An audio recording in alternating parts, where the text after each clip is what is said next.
everyone to this webinar of UNCTAD and UNITAR that we are very happy to offer you today, entitled The Role of Entrepreneurship in Post-COVID-19 Resurgence. We will be focusing on urgent priorities for startups and micro, small and medium enterprise recovery during this pandemic. We have an impressive array of speakers. I would like to begin by expressing both UNCTAD and UNITAR satisfaction and appreciation for the time and support that you are going to give us.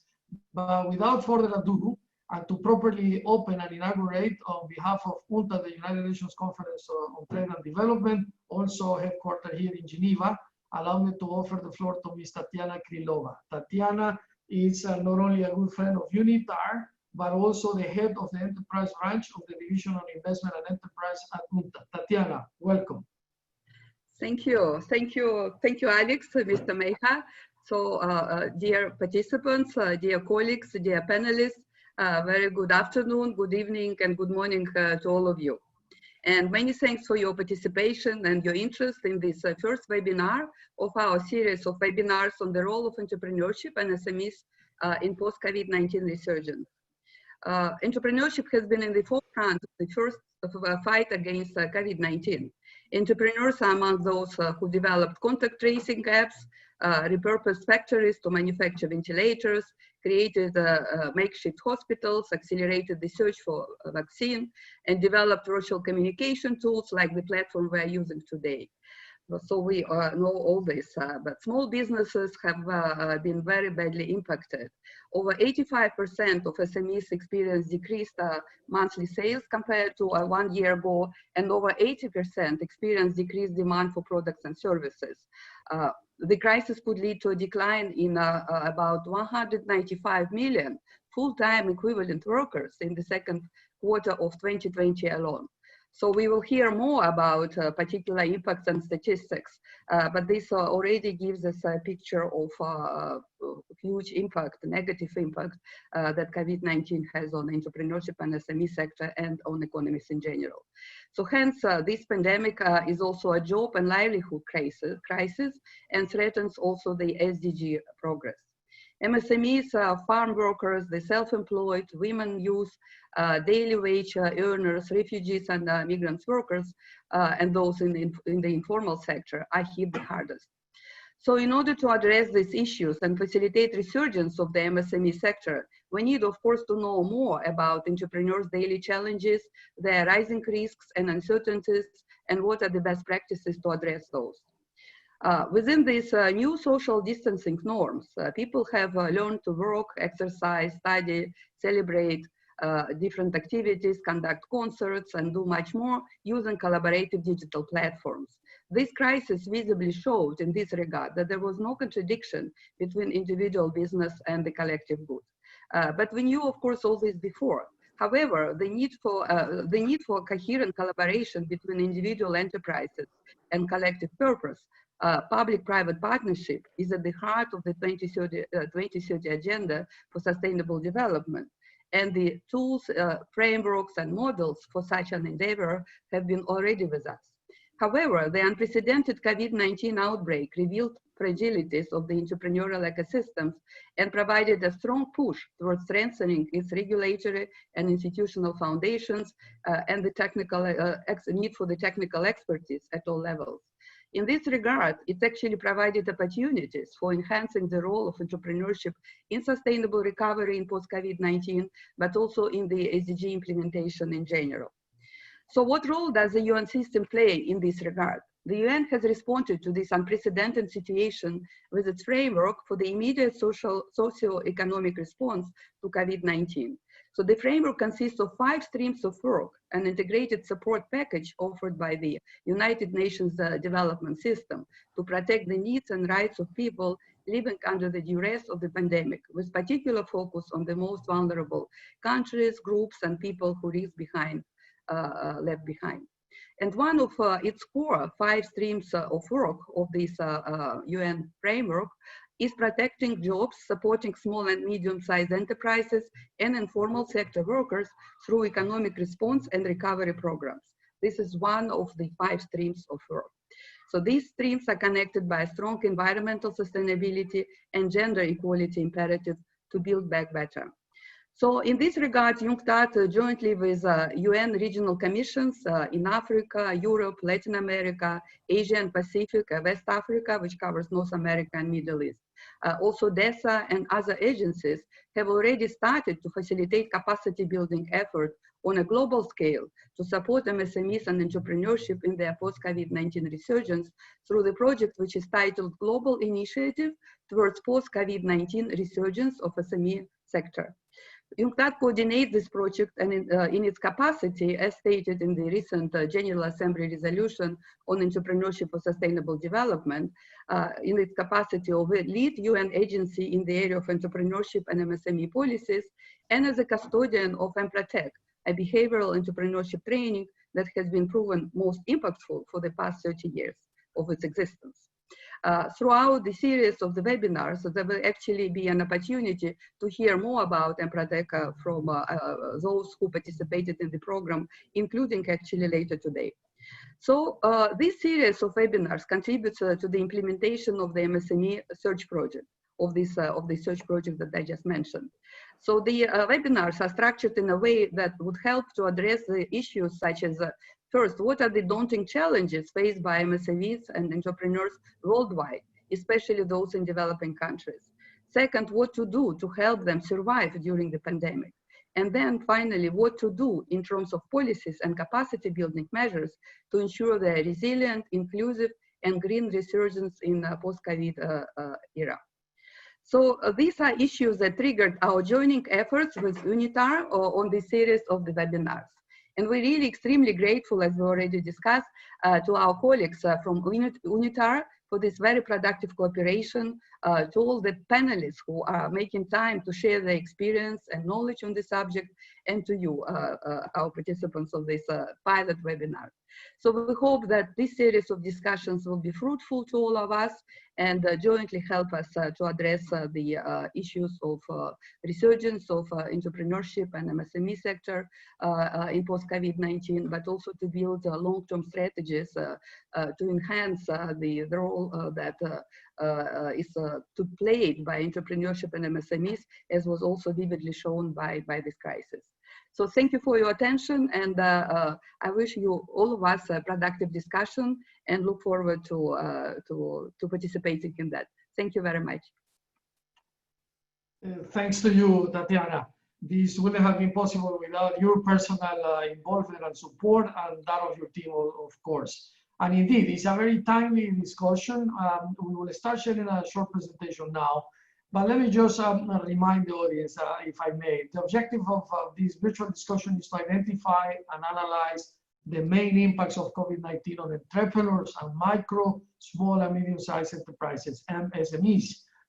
As Tatiana has just mentioned, the COVID impact has been rather negative, and it hasn't finished. So there is a lot to discuss and to analyze, hoping to find, perhaps to illustrate the audience and ourselves, some points of coincidence on what could be best practices of public policy, or simply the need to understand better what fragilities we see in entrepreneurship or the MSME ecosystem, and challenges and priorities that they have. So with that, let me tell you again, my name is Alex Mejia.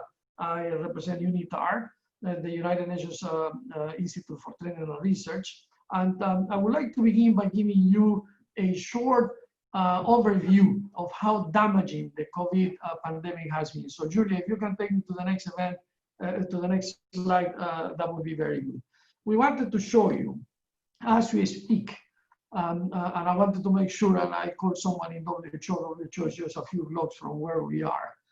We have surpassed 30 million confirmed cases as of today, confirmed cases of COVID. And unfortunately, we are nearing 1 million deaths. Very sad indeed. This is 1 million family dramas. It's a lot of pain around the world.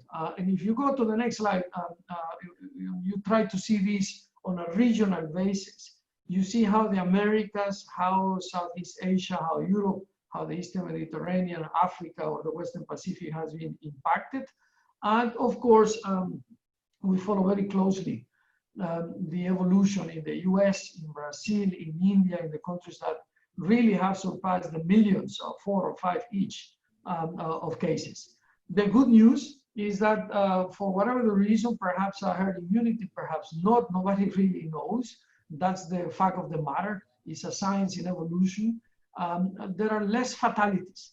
Less people are dying from the COVID, but this is only partial good news, because if you continue to see how the COVID has wreaked havoc in the economy, things are very dismal. If you go to the next slide, you will see here that someone that I admire very much, Dr. Gita Gopinath, the chief economist of the IMS, said recently, and that illustrates how the economic impact has happened. The Great Lockdown will result in the worst recession since the Great Depression. It is already the case. These remarks from her 2 months ago or so. And the outlook is rather negative. If you look at the bar, the negative red bar to the left, it is expected by the end of the year we will have a minus 3.5 to minus 4% on real GDP decrease year on year. And if you remember what happened more than a decade ago with the global financial crisis of 2009, it was 0.1. So not even 1%, but 0.1. So that's the impact in the global economy, is $9 trillion of recovery that we will need to see in the next year. Next, please. Now, COVID and entrepreneurship. We have very many experts here, so I'm not going to bother you with these ruminations. But let me just say that the World Bank, and I greatly respect the institutional capacity of the World Bank. I have the privilege of being a former governor to the World Bank.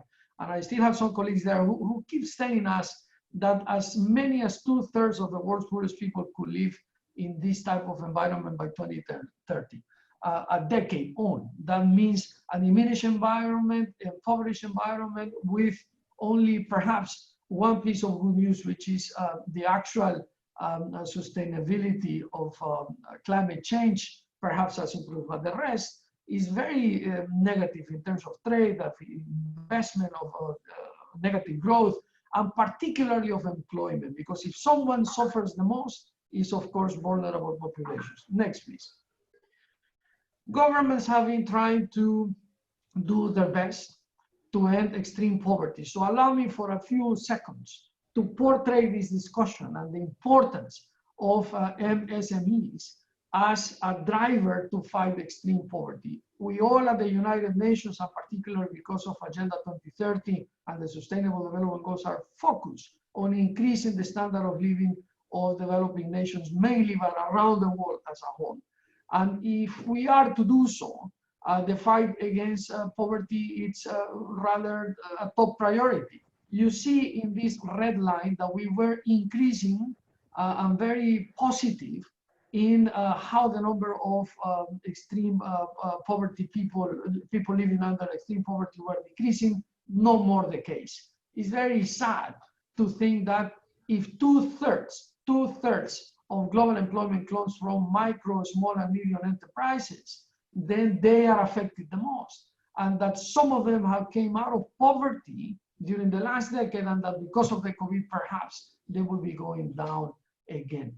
Next, please. Here, you are going to see very particularly, and my respect to the Brookings Institution, what happened with the estimate of unemployment in the next 6 months due to COVID-19. This is from April. There is a new edition, we understand, that will be published early in October. But the numbers that you see there are mostly, and to tell you in a general comment, there is a lot of unemployment in SMEs and micro enterprise as well. And there is something behind it. And something that was already a vulnerability. UNCTAD has several publications and expertise on what I'm going to say. The cash available for micro, small, and medium enterprise has always continued to be a problem, especially in developing nations, but also in some developed nations. If you look at the numbers, as of the end of last year, and I'm going to round them, there were, as an amalgamation, 10% of MSMEs that had 1 month of cash to subsist, 25% of the global amalgamation of small enterprises that had 30%, and 20 some as well that had less than 6 months. So 1 month, less than 3 months, and less than 6 months. If you add all the number of small micro enterprises and medium enterprises, you have almost 70% of MSMEs that basically has less than 6 months of cash flow to subsist. In the pandemic, that has been exacerbated into the negative. So this is what this table says, and it's a pity to see that the vast majority of employment has been lost in MSMEs. If you go to the next one, basically we will be discussing urgent priorities, but my time is coming to an end. But I need to say that one good initiative that emerged from this crisis is the International Trade Centers, ITC, sister organizations to UNCTAD and UNITAR, 15-point action plan, which provides concrete advice for small businesses there, support organizations and governments to prepare an immediate response and build back better towards the future. I wanted to show that because our Secretary General, the United Nations Secretary General, Mr. Antonio Guterres, is issuing a permanent call to build back better after the COVID. We shouldn't repeat the mistakes of the past, and we should focus again in the most vulnerable populations. And when it comes to employment and the fight against poverty, micro, small, and medium enterprises are the solution. They are not the problem. They are the top priority in this recovery phase. And I think I have one last slide on urgent priorities. And I simply wanted to say that basically we have to focus on how governments provide the infrastructure, the framework, so SMEs can subsist, can defend jobs, and more important than anything, can continue to operate. It's a pity to see that a young person, for instance, in any Latin American country or Asian country or African country that had started a couple of years ago just to think of that invisible face, is today thinking that all those dreams are terminated. And that's sad. And we have to do something about it. So that's why, let me finish here. That's why we have this very rich conversation ahead of us. And I will need to terminate before Julia sounds the bell. But remember that we do this because it is an integral component of the fight against poverty. It is an integral component of sustainable development, and perhaps more important, is the biggest job creator of them all. 2/3 of the global jobs come from micro, small, and medium enterprises. Let me now open the program and invite our first speaker. But before I do that, let me just remind all of you that we have 10 minutes for each one of the interventions. And of course, I will be very happy to facilitate after the interventions a dialogue amongst all of you, time permitting. So Julia, if you can go to the next screen, allow me to now present our first speaker of today. We welcome Ms. Eileen Ionescu Summers, the Executive Director of Global Entrepreneurship Monitor based in the United Kingdom, to address 2 questions that will be also presented to the second speaker, because they have a point in common that I'm going to mention very soon. And if you can pose the question, Julia. The first one is, what fragilities in the entrepreneurship and MSMEs ecosystem has COVID exposed? And second, what are the key challenges entrepreneurs and MSMEs have been facing during the COVID pandemic? So with that, allow me to offer the floor to Ms. Eileen Ionescu Summers. To you. Thank you very much, Alex. Very appreciated. So I'm going to actually talk to you a lot about a report that we actually launched the day before yesterday. It's called Diagnosing, since we're in the health arena, COVID-19 impacts on entrepreneurship and exploring policy remedies for recovery. I represent an organization called Global Entrepreneurship Monitor, which is a consortium of national country teams, some 54 national teams, that are primarily associated with top academic institutions. And what do? We carry out survey-based research on entrepreneurship around the world. In fact, GEM is the only global research source that collects data on entrepreneurship directly from individual entrepreneurs, and that includes developing country environments where we have researchers out there talking to even entrepreneurs that are working in extremely informal contexts. We do that by collecting data from an adult population survey, where we look at an analysis on the characteristics, motivations and ambitions of individuals starting businesses. And we do it also through the National Expert Survey, where we look at the national context in which individuals start businesses. And this allows us to develop really unique GEM tools and data that benefits numerous stakeholder groups. Now I'm going to go very quickly through the next few slides because you've already mentioned the incredible impacts on the business environment of COVID-19, hardest hit sectors. I'm not going to actually go through this because I think these are not so much of a mystery to anyone. We've been experiencing difficulties in certain key sectors right across the globe. What I will point to is that nascent, that is new entrepreneurs, early stage entrepreneurs and women entrepreneurs have particularly been hard hit, as well as entrepreneurs that are operating, these would be the micro entrepreneurs in developing country environments that have been developing externally to the formal economy. And of course, we must not overlook the fact that COVID-19 has actually brought benefits to quite a few sectors: food, pharmaceutical, high tech, logistics. And what we've noticed is that early movers to online products and services have definitely benefited from the COVID-19 situation. Could I have the next slide, please? We've also noticed as we cast out to hear from our teams on the effects of COVID-19, supply chain disruptions have affected all sectors. There's been a mass move to online remote work, which this conference reflects to some extent.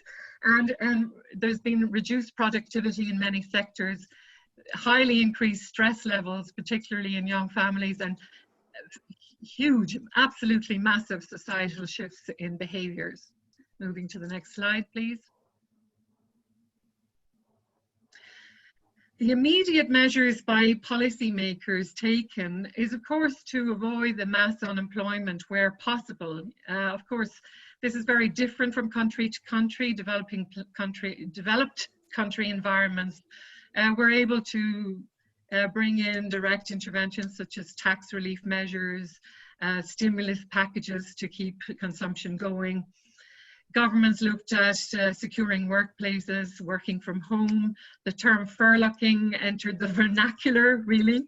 And governments looked to incentivize business model modifications.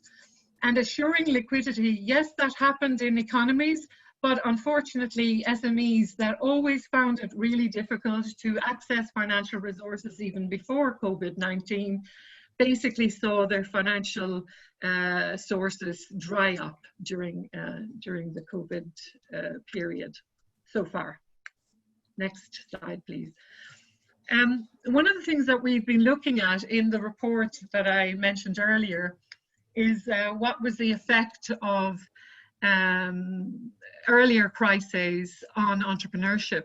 And if you look there at the effects of the great financial crisis of 2008 on entrepreneurship, you'll see there that there was quite an increase in what we call necessity entrepreneurship. That's the dark blue line. And this really indicates the fact that people will move into entrepreneurship, into making a buck by any means whatsoever when they're in a crisis situation. We also see a major drop there around the financial crisis in perceived opportunities, and kind of a slope there on entrepreneurial intentions, which went downhill and then only started climbing up again after the crisis. We can actually look at this at GEM from every country point of view, all the countries that have actually participated in our research.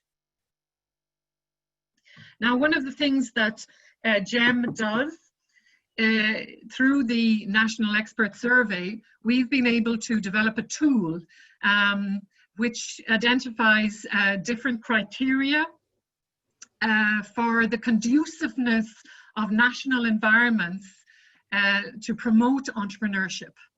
And you'll see there that there are 9 different criteria involved.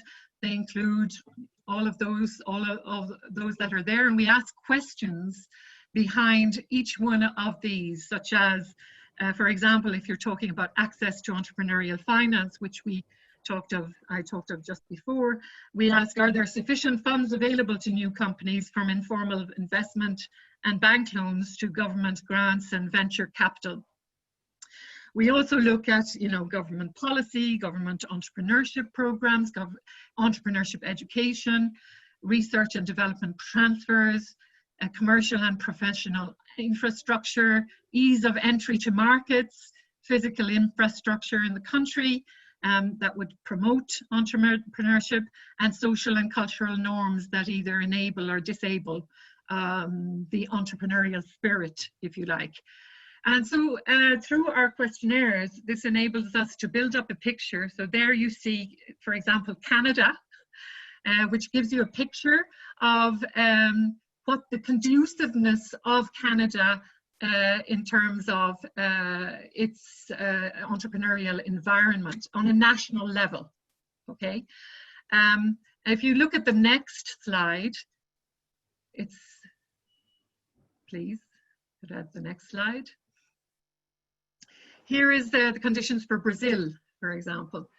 So this actually allows us to compare many different countries, including developing country environments, against an average for all countries, but also to identify against each one of these criteria where different countries happen to be in terms of the robustness of their system for encouraging entrepreneurship.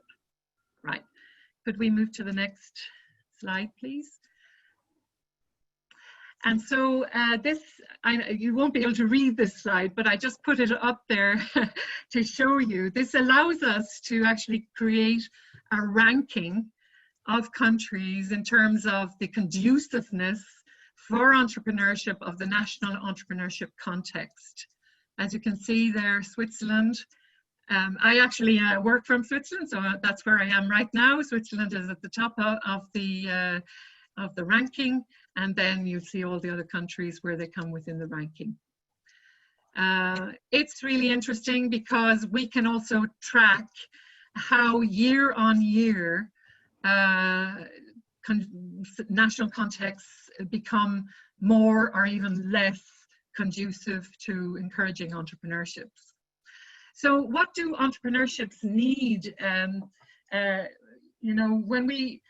The reason why we actually wrote a report on the last 6-7 months was because we really wanted to try and understand, what has the immediate impact been? How have governments actually reacted in the short term? And then what are the longer term measures that our teams, who are all highly expert in entrepreneurship, what do they recommend in terms of outlook and the way forward? So in terms of what entrepreneurs need, it's really clear that sufficiency and transparency in financial report support mechanisms are very important.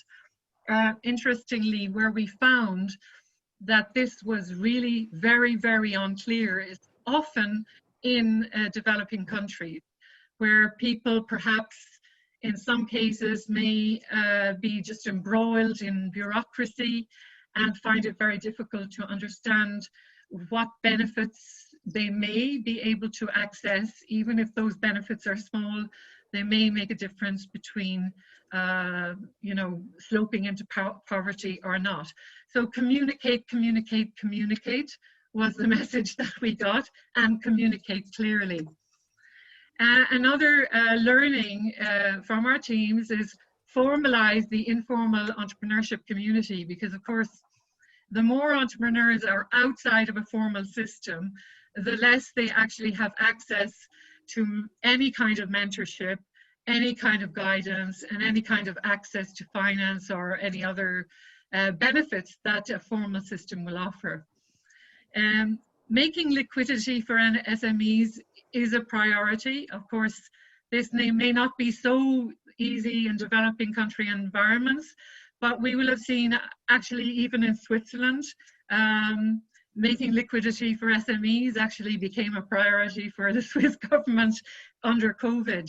And you know, these kind of shifts are actually kind of good for entrepreneurs in that I think it has actually changed the way entrepreneurs are perceived by policymakers, at least in some areas. And then accelerate the shift to digitalization. Innovate, innovate, innovate is really the message that we've got, and particularly also governments and policymakers innovating. If I could see the next slide, please. So as we actually developed this idea so that people could retain this in their, policymakers could retain this a little bit easier. Clear communication, collaboration and cooperation is the first letter of what we call the CRISP principles. So communication, collaboration and cooperation. Resilience, promoting resilience, but with responsibility. Promoting innovation and celebrating innovation. Simplifying processes, enabling access to support, and preparation and planning. And the reason why that last one is in there is because being embroiled in the current actual crisis situation means that a lot of governments are not actually looking forward. And already I think you have mentioned that there is a need for long-term strategy, long-term preparation and planning. And this is not only because you know, the short-term goals will not ultimately meet the long-term requirement, but it's also because in the end of the day, we will have more such pandemics. We will have situations like climate change into the future, and we do need to do a little bit more due diligence when it comes to a long-term perspective on these very significant problems that will be repeated into the future. And just to see the last, I think it's the last slide. The key message for policy, other key messages for policymakers are, yes, okay, there's a focus on job retention so far. So it's time to acknowledge the importance of new entrepreneurial initiatives, those nascent entrepreneurs, the early stage entrepreneurs that you don't want to douse out their initiative and their entrepreneurial spirit before they have even got going. The key is to provide a long-term perspective and reduce uncertainty for them, and to create a fertile ground that invites entrepreneurs to innovate, and we encourage adopting an entrepreneurial ecosystem approach at the local level, you know, to have rich local entrepreneurial ecosystems that will enable entrepreneurs overall. So that's what I have to say today. All I can say about our report overall, please feel free to download it from our website. If you've got a particular interest in any country, you will find very interesting information in the report. 54 countries across the board, and also some very interesting global perspectives. Thank you very much. Thanks to you. A very holistic presentation indeed. And I think in answering those two questions that we postulated, you indeed cover the specific ground. And now I basically need to ask the next speaker that I will introduce in a second to also continue in that path, because we will have very similar questions, of course. Mr. Petrus, you can deviate as much as you want to give us a whole overview from your perspective. But let me begin by introducing you. Mr. Gabriel Petrus is the Deputy Director of the Global Partnership for Global Partnerships and Development at the International Chamber of Commerce based in Brazil. He has two questions that you will see on the screen that should be complemented by a third, if I may. So allow me just to read aloud very fast. First, focus on the fragilities in the entrepreneurship ecosystem that COVID has exposed. Second, again, on the key challenges that MSMEs and entrepreneurs has been facing during the pandemic. But third, do you think challenges for MSMEs and people only starting up enterprises are the same or maybe a little different? So with that, allow me to offer the floor to Mr. Gabriel Petrus. Gabriel, thank you. Thanks a lot, Alex, and thanks, Tatiana, and thanks, UNCTAD and UNITAR, sorry, and UNCTAD for the invitation. I'm just, as Alex introduced, I'm Deputy Director of the ICC. I'm based in Paris, actually, although I'm Brazilian, and I've been working in Brazil for the past 3 years, and then now for 1 year, I've been working now at the headquarters of the ICC in Paris. And it's very interesting because many of our projects now focusing on SMEs or MSMEs are looking at developing countries or at the least developed countries. And that's the case actually of the survey that I would like to present to you. And I'm also here on behalf of a consortium that ICC is part of with the United Nations Capital Development Fund, the UNCTAD, which actually is leading this very important initiative with other partners such as the Columbia University, Concordia, Business Africa, and the Global Alliance for SMEs, which was basically, we launched a couple of months ago a campaign to survey SMEs from the least developed countries. It was quite a challenge actually to reach out to SMEs from the 47 countries that are the least developed countries. And for our surprise, actually, this was the largest survey, one of the largest surveys ever conducted to identify which are on the ground of the LDC's countries, the most important challenge that they're facing now with COVID. And just taking a step back, I think there's a clear recognition among our partners and the other organizations that are working and to support SMEs such as UNCTAD and UNITAR. In our view, many of those challenges, they were already there in place before COVID. When COVID comes, actually most of those challenges, they are increased.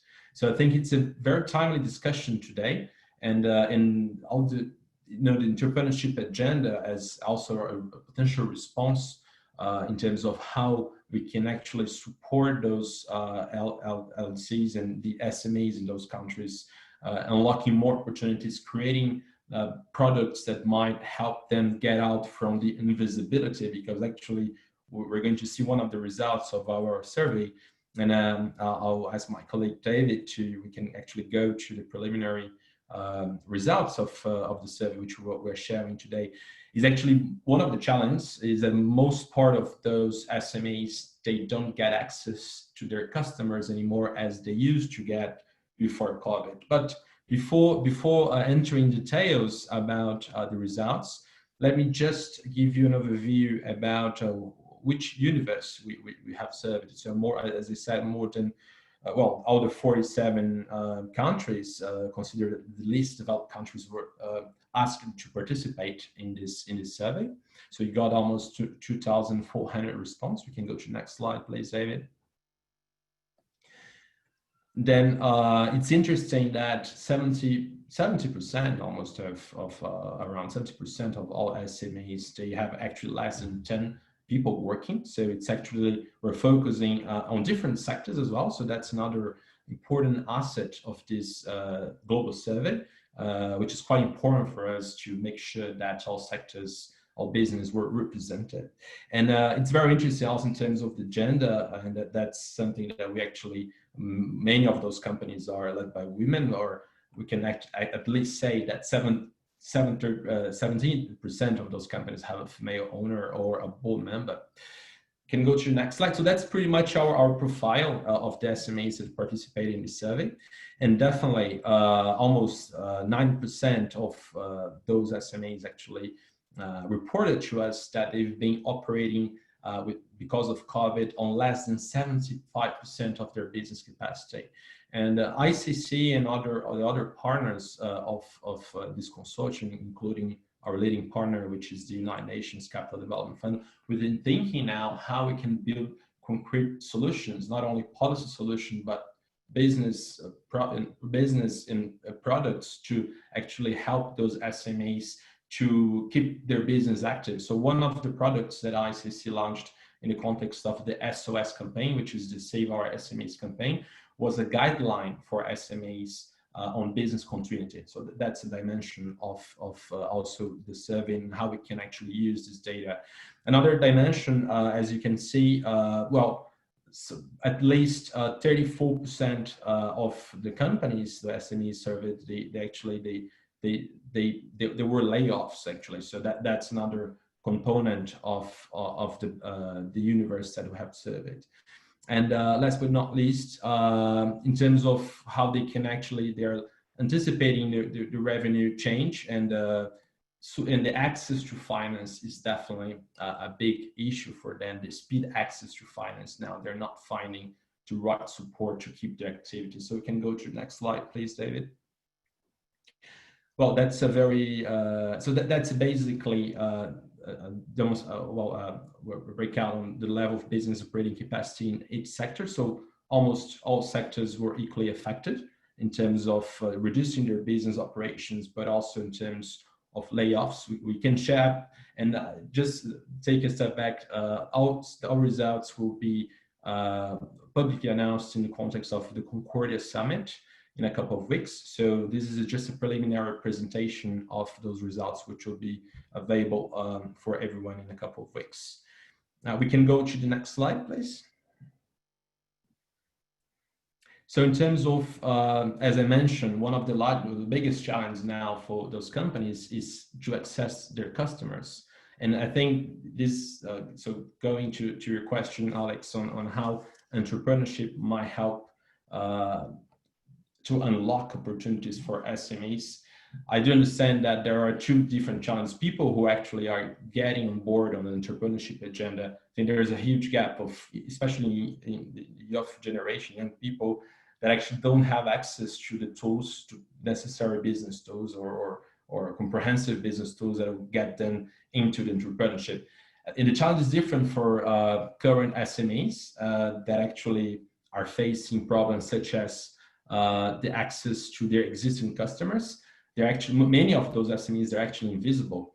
And as my colleague mentioned in her presentation, one of the key responses for that is about digitization. So ITC, for example, which was mentioned at the beginning of the presentation, International Trade Center, they launched a couple of months ago a platform called the Global Trade Help Desk, which actually help SMEs to better navigate and understand how they can do more trade cross-border. So there are a couple of solutions we should consider, but the major challenge for them is absolutely access to finance and access to customers. And as the chart shows, 25% of those SMEs actually need to reduce the operational costs. So there's much need of speed access to finance in the short term, actually. We can go to the next slide, please, David. So that's very interesting as well.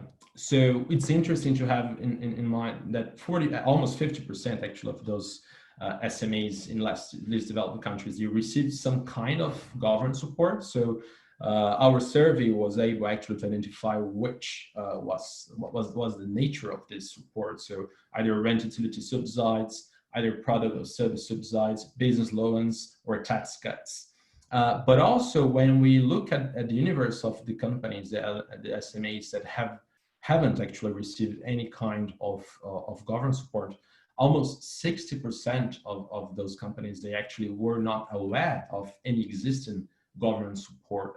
So there's clearly a communications challenge for everyone. So for all global institutions actually to reach out to those SMEs. So although many programs and many agencies, they've been mobilizing resources, there's still a huge gap to make this money get to the people that actually need that, which are the SMEs in this case. So we can go to the next slide. And then, as I said, there's for us a particular focus on female business, and clearly an impact concerning those companies. They seem to be involved in these sectors that are most affected by COVID. I think this is an important element of our survey for any future policies that actually could be framed to support business led by women. So for us, it's very important to have this aspect in mind as well. David, we can go next slide, please. Which is actually the conclusion. So, but before I conclude, I'd like just to address one of the other questions about the challenges for us. The survey shows that access to finance, access to customers are actually the challenge that we're actually not only with COVID, but there were existing challenges for SMEs, but they were definitely increased with the pandemic. And in our view as ICC, we do think that the digitization of SMEs and the mobilization of new business tools, especially for young people facing difficult job prospects, because we know that the transformation of the labor market will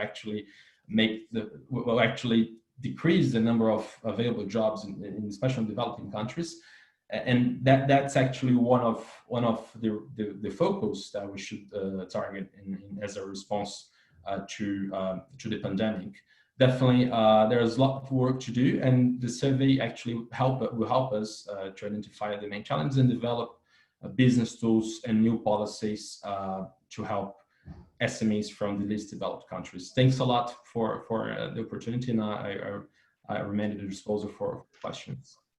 Indeed, and thanks, Gabriel. Gracias, Gabriel, for an excellent job indeed. Quite innovative results of that studies, for me at least, an eye-opener, and specifically focus on what it hurts the most. Now, we will continue with our next speaker, and we need to maintain the good time management that we have had so far. So I will be the time police now, but it's only 2 minutes that we are deviated from what we had planned. So let me now have the pleasure of introducing Ms. Alemsehai Legesse, the Director of Innovative Jobs and Projects at the Job Creation Commission of the Republic of Ethiopia. The director will be joining us, providing a very fresh perspective that we need from Africa, and hopefully answering 2 questions that I am going to postulate to you now. Number 1, what are the immediate priorities for startups and MSMEs recovery? And number 2, what policies are needed to ensure a resilient, green, and inclusive recovery in the MSME sector? So with that, it is my great pleasure to offer you the floor, Ms. Legesse. Floor is yours.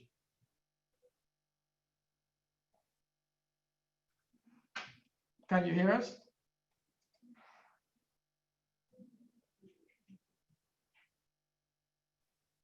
Julia? Yes. Is there a problem with the microphone? Yes. I believe Ms. Legesse has been witnessing some internet. Yeah, I think she got disconnected. So it's quite all right. We give her some time so she can reconnect, hopefully, and then perhaps we can go to our next speaker. Is that okay with you, Julia? Absolutely. I will advance the slides now. Very good. So, to maintain the flow of the conversation, let me invite Nicoleta. I think Nicoleta is with us. Beautiful background, by the way. And Ms. Nicoleta Ritcu is the founder and executive director of Retrofood and Cultural Moldovan in Romania. We are very happy that she's joining us today. And before I postulate the questions, I simply wanted to say that this conversation would like to offer all of you participants a global overview. So that's why we are very privileged to have people from very different regions and very different perspectives, including the next presentation. There are two questions that I would like to postulate to you. Number one, what are the key challenges entrepreneurs and MSMEs have been facing during the COVID-19 pandemic, as some of the previous speakers have also addressed? But number two, are there good practices and success stories that could be shared to scale up new sustainable ventures? And of course, I believe there are, but let's hear from the experts. So Nicoleta, the floor is yours. Thank you. And you're muted, by the way.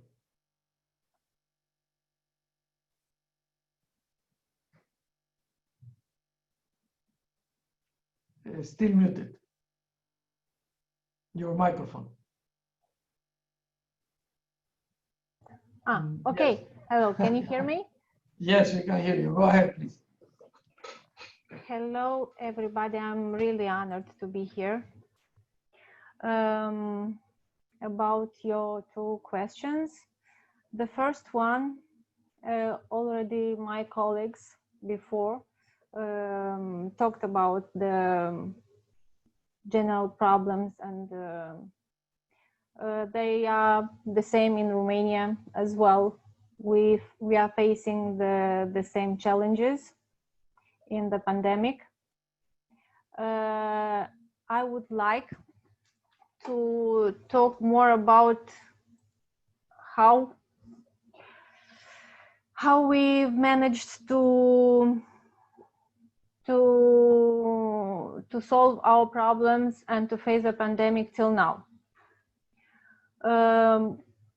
We are among the greatest players on the pastry and confectionery market in the city of Iași. I'll make an introduction about my business. We have created two brands that became well known at the local and national level by providing high quality sweets created responsibly by upholding our values, which are quality natural ingredients, freshness, happy team, and a positive impact in the community. The vision of our company is to produce tasty and healthy cookies and pies for every home while respecting the traditions and people. And now the second slide. Can I have a second slide, please? Julia? Yes, now. Sometimes it's a small lag in time, but you have it now. Go ahead. Okay, thank you.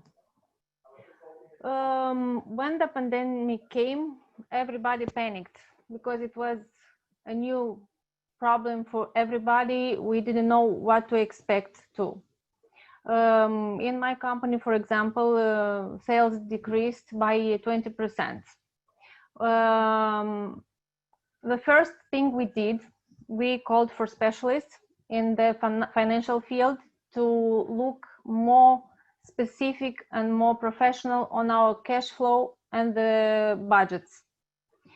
We've made more scenarios to see how to face another challenges in the future, like sales decrease even more.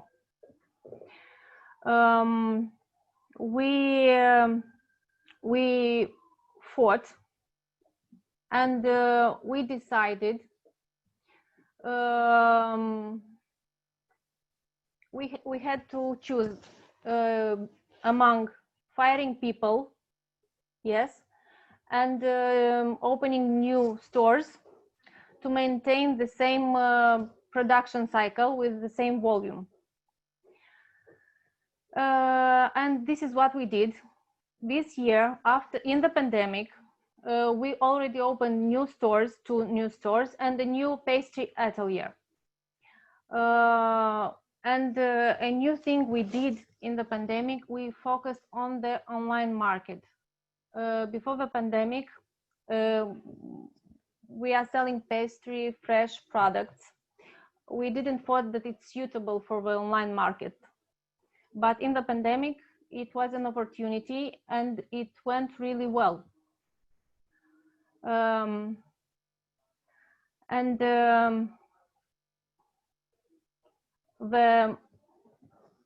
most big satisfaction for me as a woman entrepreneur is that we managed to keep all our jobs safe, and even to create more jobs in this critical period.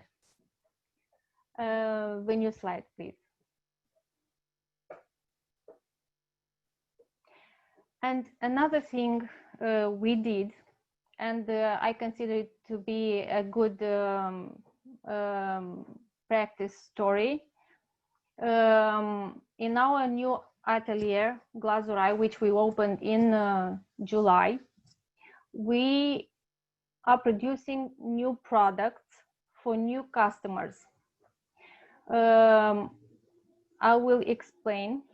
We have a big atelier pastry, mainstream, with a good price, good quality.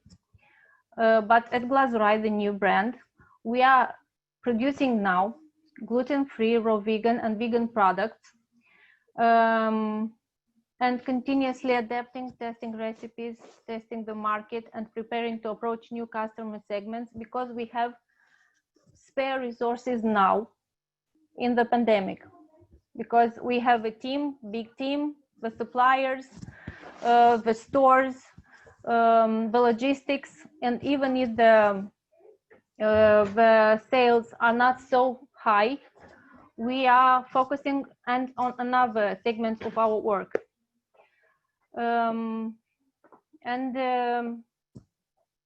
What we did very, very well and constantly in all this time, we systematically are planning and monitoring all the activity. We are seeking for new opportunities, like new places for new shops, new stores with a good price and good endeavor. And as a conclusion for me was more important in this period of time, and we can see in this chart, more important than profitability and rentability was to keep the jobs in my team. This was the most important thing. And of course, the EBITDA is not so good this year if we are comparing it with the last year. The investments we made this year are really high. We invested more than 200,000 euro in the pandemic period. It's very risky, but all these risks are calculated, and we are guided in all the process with the financial experts, and we are looking constantly, in our business plan. And this is the situation. You can see the turnover will be a little higher than last year, and the EBITDA is lower, but it's okay as long as we are on the plus. And the last slide we have, this is, I think, the most beautiful goal for me as a woman entrepreneur, that despite the crisis and the pandemic situation and all the difficulties we have in this time, we've managed even to create more jobs. We didn't fire people. We opened new stores. We opened a new atelier in which we are creating new line of products for new clients. We've entered on the online market. We've rebuilt our sites for shopping online. We've started different contracts with distributors for deliveries, because we don't have our many cars to can make this happen, but we started new contracts. And this is it. This is our new normality. I don't think that this situation will change too soon, and maybe COVID will go away, but it can come other viruses or other crises. So we have to face it and to find new solutions, to work with specialists. And it's very good that in Romania, for example, now we have a financial supporting government program with good loans, in good conditions. So we entrepreneurs can sustain our cash flows and to make investments despite the economic decrease, because we can already feel it. This is from me. My English is not so good, I'm sorry, and I had very few hours to prepare myself. Very good information from our colleagues before. Thank you very much. Thanks to you, Nicoletta. And by the way, your English is superb.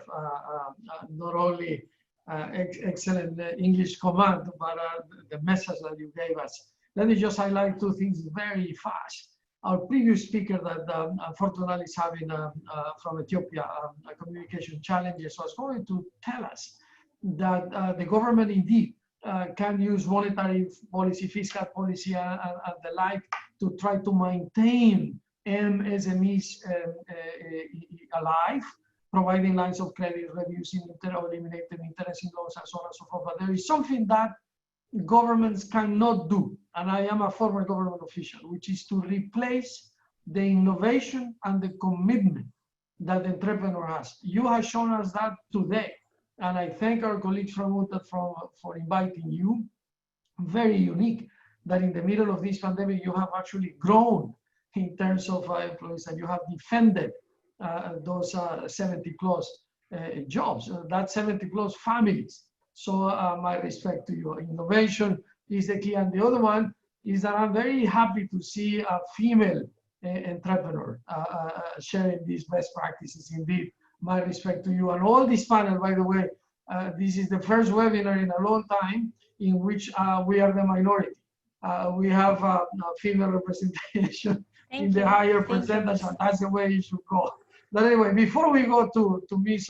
Osakwe from Nigeria, I just need to tell you something for all those of you that are listening from all around the world, and thank you for an impressive number of people, around 170 and now 154 as of now. Just a short message, because some of you, I understand, need to disconnect after the hour, and the hour is now.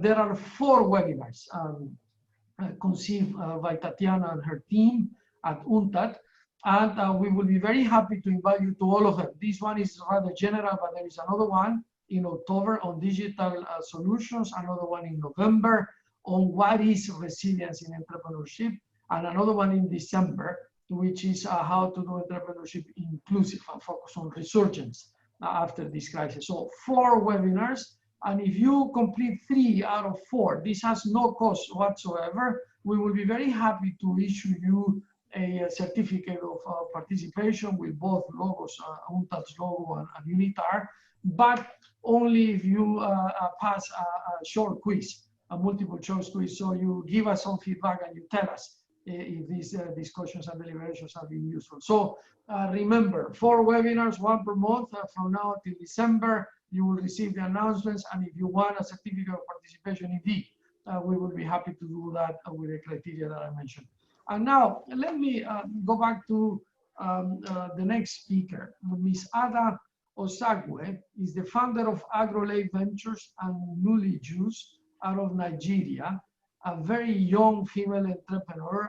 My respect for that creativity and leadership that for sure you are showing. I review a little of your presentation, but I'm not going to steal your thunder. So without further ado, let me invite you to answer the questions that have been postulated to you. And Julia will put them also on the screen. Number one, in the continuation that we are having from the previous speakers, what are the key challenges, of course, that entrepreneurs and MSMEs have been facing during this pandemic? Number two, in the same way and in a practical approach, I'm sure, please share some good practices and success stories that could be shared to scale up a new sustainable venture. So without further ado, Anna, the floor is yours. Welcome. Great. Thank you very much. I think it's just been a roller coaster ride for most of us, especially those who run businesses, those of us who employ a few people here and there, and basically that employment is really their life sustenance and taking care of families and all. So it's really been a roller coaster. But we're here, we're alive, we're well, and we're healthy. And for me, that's always a reason to believe. So my name's Ada, as they said. I run a company called Newly Juice. It's one of the portfolio companies of my firm, Agrole. Agrole is a firm I use to do principal investing, angel investing in early stage startups in Africa, specifically mostly in the agribusiness space and technology sector as well. But Newly was my way of rolling up my sleeves and saying, okay, let me be an operator. Let me know what it takes to build a business from scratch.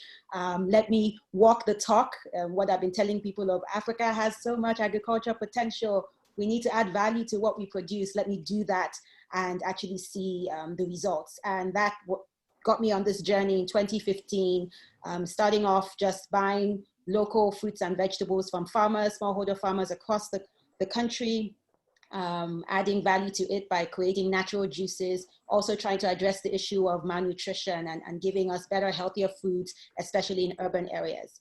So we kept progressing. After 2015, we had the juice company, and then we progressed into opening up restaurants, so cafes. And this was really exciting. So doing more than juice, but giving food products that were proudly indigenous, but also just really trying to make it convenient and easy for us to eat locally and have healthier foods. And the growth just kept continuing, even up to the point that we actually raised funding from investors in late 2018. And this really helped again in 2019 to see us through and keep pushing our plans. So by 2020, we had 10 cafes across Lagos, which is the largest city in Nigeria, over 20 million people in Lagos. We had 10 cafes. All our juices were sold in most of the supermarkets, the top retail chains. And it was really an exciting time, or it has been an exciting journey for us. Next slide, please. And I say all of this in putting it in the context of what we go through as entrepreneurs in Africa. It's really, you have to be so resilient. You truly have to have a thick skin. Back in 2016, when we opened our first store in Lagos, 5 weeks after opening, when we were celebrating doing revenues more than 2 times what our store in Abuja was doing. 5 weeks after, there was this government demolition of properties. So what you see on the left is what was the crane going, the bulldozer going into, while I was standing looking and people were all over on the street. The morning of September 1st, 2016 was just a day before my birthday. And that 30 minutes later, that's the rubble on the ground. It was a tough time, and it was really interesting just to truly understand the grit and what it takes to build from ground up, and even when it falls, you just have to keep going. At the time, I think we had about maybe 15, about 13 people, young people, mostly young, who were employed at Newly, and it was really, really, really tough. Next slide. However, I kind of compare this to COVID. You say, okay, you're an entrepreneur and you've gone through these things, ups and downs, and now this happened in March.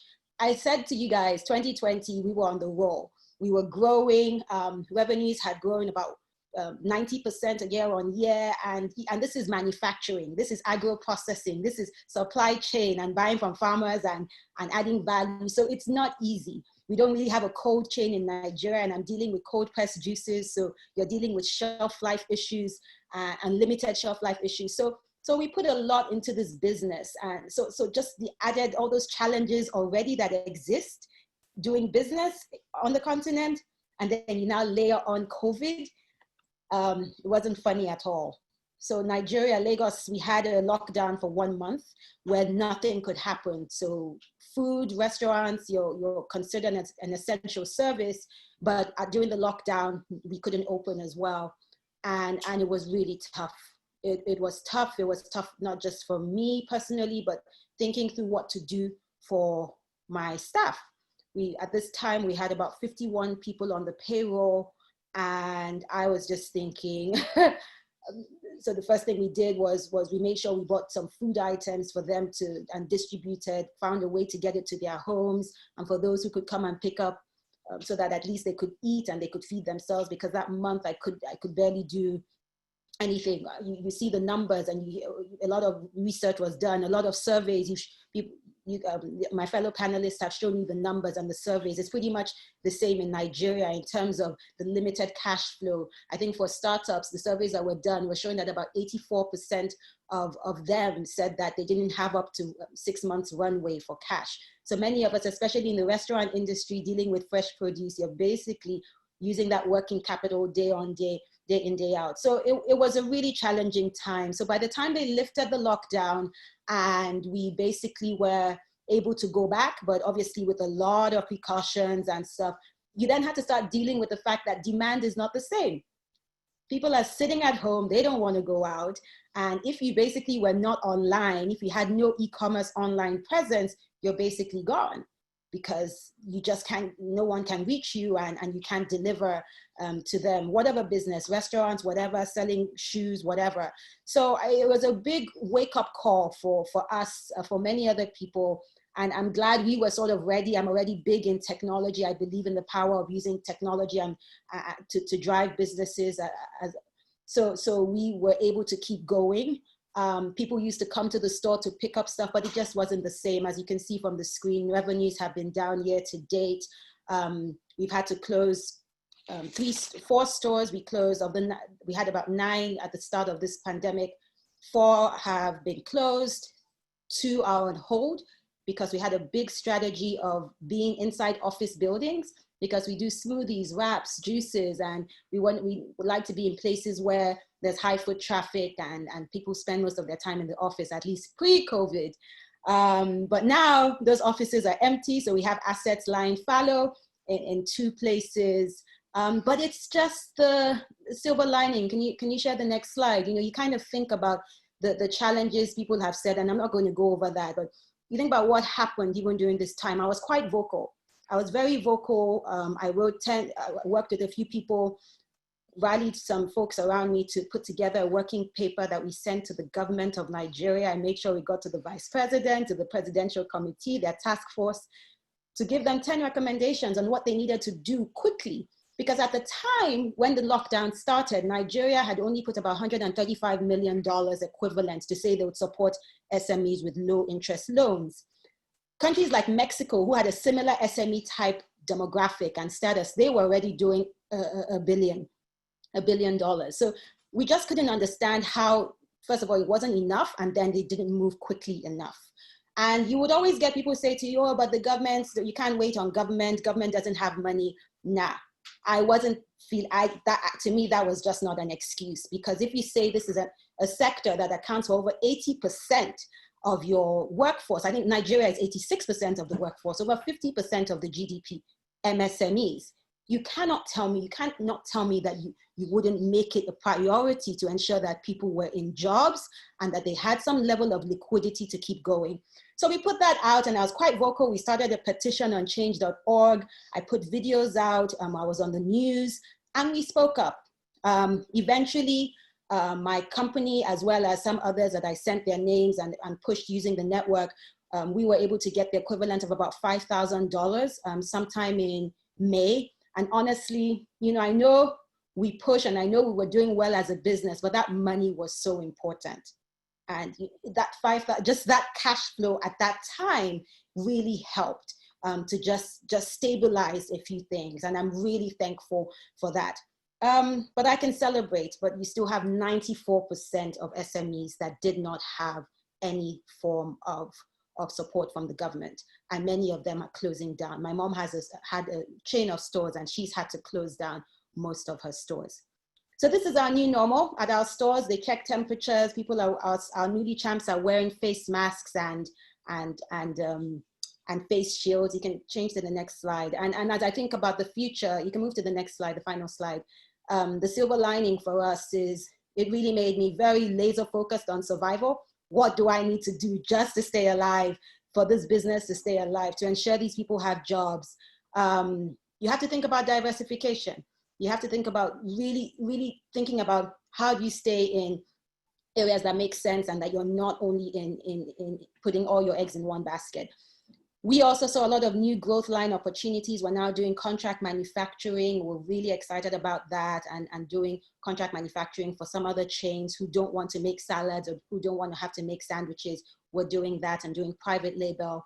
The fourth thing I think is important in the silver lining is the defensive sectors. I'm a big believer in agribusiness. For Africa, it's so important for us. I saw in the chat somebody talked about India, agriculture being a serious part of the economy.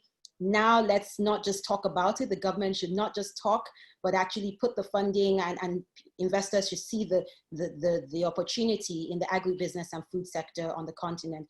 And finally, partnerships for scale. You know, we can't be islands unto ourselves. You have to think creatively about the companies, the people you can work with, and that's what we've done. And I'm really excited I took that leap to reach out to a few firms and say, hey, can we do business together? And it's really bringing about a number of new opportunities. So that's sort of our story as we think about COVID and how we're emerging from this pandemic. Thank you. Thanks to you indeed. Thanks for your candid presentation. Thank you, and our appreciation and admiration for the efforts that you have conducted to defend jobs again in a very difficult scenario. But also thank you for opening our eyes to the realities that we have in some of our countries. I am from Ecuador in Latin America, and I can say something very similar to Nigeria. We are also an oil exporting country that have resources, but the help came to MSMEs in Ecuador and similar countries in Latin America, but a little late. However, it was important and it did help, as you just say. So thank you for that. And I have seen, I have never tried, but I have seen your juices last time that I went to Lagos. And I promise that I will try them next time, because the people that mentioned them to me mentioned as good. So congratulations again. Resilience is the name of the game, right? How do we go back to normal and how we build back better, as we said at the beginning. With this, we have had this beautiful journey on what are the challenges, what are the things that can be done ahead, of what we need to think in terms of priorities and so on. And there are a couple of questions. You can all see them in the Q&A at the bottom, the panelists. And I'm going to read one, asking one of you to address them. We have 8 minutes, and I think it will be important to use them wisely, perhaps in 2 or 3 of these questions. So I'm going to read now. How do you think that the digital gap in developing countries and LDCs will affect post-COVID recovery for MSMEs, of course? And how can states promote and facilitate startups while protecting labor rights? Promote and facilitate startups while protecting labor rights. So tell us your opinions on the digital gap in developing countries and how it affects the post-COVID recovery. Who would like to take that question?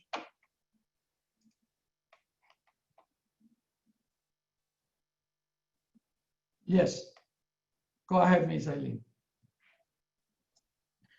Well, I think it's a really interesting question, because I actually think that in developed country environments, the acceleration of digitalization is happening so fast. And unfortunately, I tend to think, and of course, it's really hard to surmise, but the question is, will this actually create an even bigger gap? You know, so it really is important to look at that potential bigger gap and to try and stop it happening. Because of course, you know, supply chains have been hugely affected during this COVID phase. And also, politically speaking, we have much more what you call deglobalization going on, and a feeling that some very strategic supply chains have to come back to local in developed countries, and all of this is going to affect developing countries hugely. So I think governments and supporting institutions for developing countries will really have to kick in and look at the digitalization issues. That's all I can say for the moment. That's my view. That's a very much wholesome indeed. I believe that digitalization remains one of the greatest challenges that we have ahead, and there is a lot to talk. But in the few minutes that we have, I'm thanking Eileen.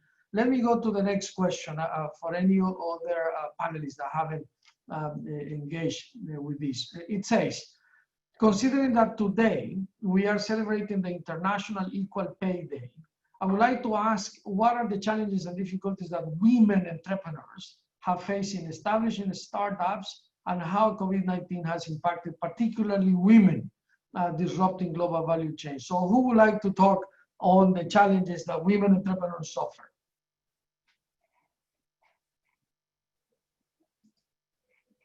I will reframe this question. Imagine that you are in Davos. If this is not Davos, but we are close to Davos. So to Nicoletta. Nicoletta, in the beautiful story that you shared with us, do you think it would have been easier if you were a man or not? You had a level playing field, everything was the same. Please. I can talk only from my point of view. For me, it wasn't a problem being a woman, because this kind of business in pastry and sweets is a very feminine kind of business. And in Romania, it's not a so big problem. It's not patriarchat. It's more easier for women than in the United States of America or in other countries. In my business, it was not a problem.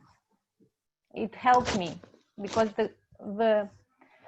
the way I built this business made it a successful one, because I've made it my way, looking at things like a woman, treating my people, my team works, and in year after year, it's now a successful business created by a woman.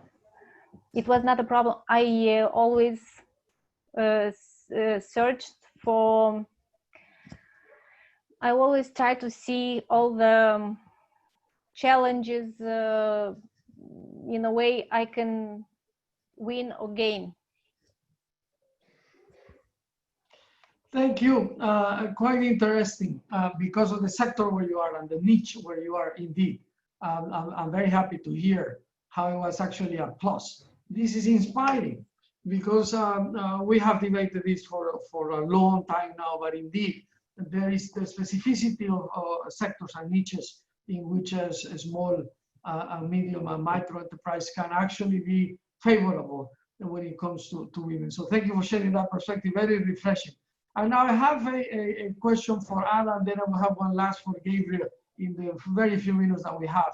And Anna, by the way, you saw that there are several comments congratulating you for your inspiring presentation, and also for all what you have done so far. But now I wanted to go to this country from Botswana. And we have read, by the way, a question from two countries, one from India and the other one, I believe, also from another African country. But this one is from Botswana. It says, my country, Botswana, has been heavily relying on minerals resource revenue. We are now pivoting to agriculture and agricultural value chains. What are the suggestions for quick wins in agriculture and agro-processing for MSMEs transitions during a post-COVID-19? Ada, please. Great question, because I think about my country, we are reliant on crude oil in the same way Botswana is reliant on your minerals and your diamonds and all of that. So being able to transition is an interesting one because you're still stuck in those ways of just easy money from these commodities. But for me, I know my own realization for agriculture was when I was in government and I realized that we were spending over $11 billion annually importing basic things like rice and fish and sugar. And these are things that the majority of our population eats. So imagine if you weren't having to spend all that foreign exchange bringing that in and you could do it locally. So to me, the way I always just advise young people trying to go into food or agriculture is just walk down in the supermarket, go down every shelf and pick up products and see, look at the jam or look at the ketchup or look at the juice and look at the back of it and read, is it made in Botswana or is it made somewhere else? And if it's made somewhere else, right there, that's your opportunity. So look out for those opportunities to flip the scale and switch to becoming more dependent on local sourcing. Because if you guys are consuming it, it means that you can do it locally and ensure that there's a market for it. In terms of easy wins, I always, at the time when I would advise young people who were looking to agriculture, things like fruits and vegetables using hydroponics or just having a small farm that does lettuce and a few things and you supply to the supermarkets. People always want their fresh produce. So stuff like that as an easy way in, or if you want to go deeper for food products, which is a $4 trillion industry, walk down that supermarket shelf, pick up those products and say, can I do this in Botswana? Beautiful. Cannot be more specific than that. Thanks so much, Ada. And now we have, I think, 1 minute or less, but Gabriel, I'm sure that you'll do a great job. Is the last comment that we have received that says, we know that many micro and small enterprises are informal in the contextual of developing countries, and a principal lack of resources is the lack of access to technology, finance, and innovation. What do you think, based on, of course, on this beautiful survey that you presented, what is the thing that entrepreneurs need the most to strive? Please. It's a very interesting question, and thanks, Alex. And I'll make sure to keep it on time in a minute. I think I participated a couple of weeks ago in a very interesting discussion with young entrepreneurs from the JCI, which is the International Organization of Chambers of Commerce of Young People. And one idea that came from this conversation is that all countries should think about providing a basic income for everyone as a way to encourage entrepreneurship. Because sometimes young people, they have great ideas. Sometimes they have like an excellent business plan or something that can really change their communities, but they have no support to think about that. They don't have basic income, perhaps, to think differently from getting a job. So I would say that at the policy level, we should work together to provide to everyone in every country basic income to provide to those people to think about becoming entrepreneurs. I think that's a very interesting discussion in terms of social policies, but that's related directly with what people need in terms of basic livelihood to become entrepreneurs and make things change in the future. Indeed. I couldn't agree more. So before I ask Tatiana to give us some very short remarks at the end on behalf of UNCTAD and all of us at the UN, from my side, let me simply tell you that it's been a great privilege for me to facilitate this very lively and very much relevant dialogue from several perspectives. Again, I tell you, because I feel it very close to my heart, on what remains a very, very important component on what will happen after COVID. If you really want to build back better, we have to focus on micro, small, and medium enterprises. And perhaps from the point of view of UNITAR, we are the UN agency in charge of capacity building. I'll tell you, these type of conversations really help because they give fresh ideas, they share good information, relevant things that perhaps you are not necessarily thinking, and they motivate. With that comment from my side, again, thank you to UNCTAD for allowing UNITAR to join forces to do this, and to the panelists as well. But before we go, Tatiana, you have the last word. Thank you, Alex, and thank you for your kind words. And likewise, from here, we are very thankful to UNITAR colleagues, as I said in the beginning, for joining efforts to launch this series of very important discussions. As you mentioned, really in economy in general, I think we used to say that SMEs is the backbone of economies. Generating up to 90% in some countries of GDP and employment also of 90%. So now in the COVID-19, this 90% are hit.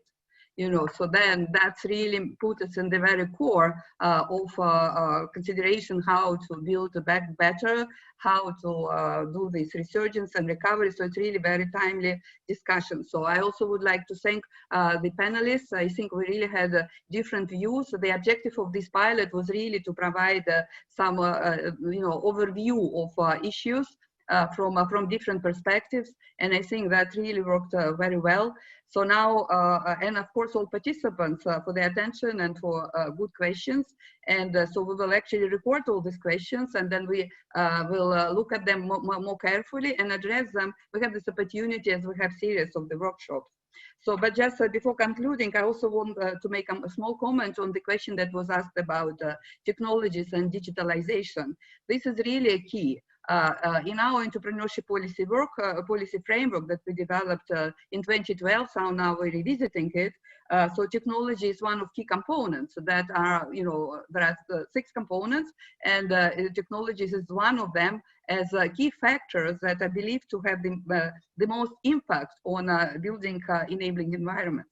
So in post-COVID times, in this COVID situation and post-COVID situation, access to technology and digitalization really becomes a cross-cutting issue because other components that we have there is access to finance, access to training and education, access to markets, access to networks. So all this now is and can be facilitated through digitalization. So it means that it's really a very important area that needs to be looked at, through the policies, also capacity building measures, support measures, and everything that could be put into here.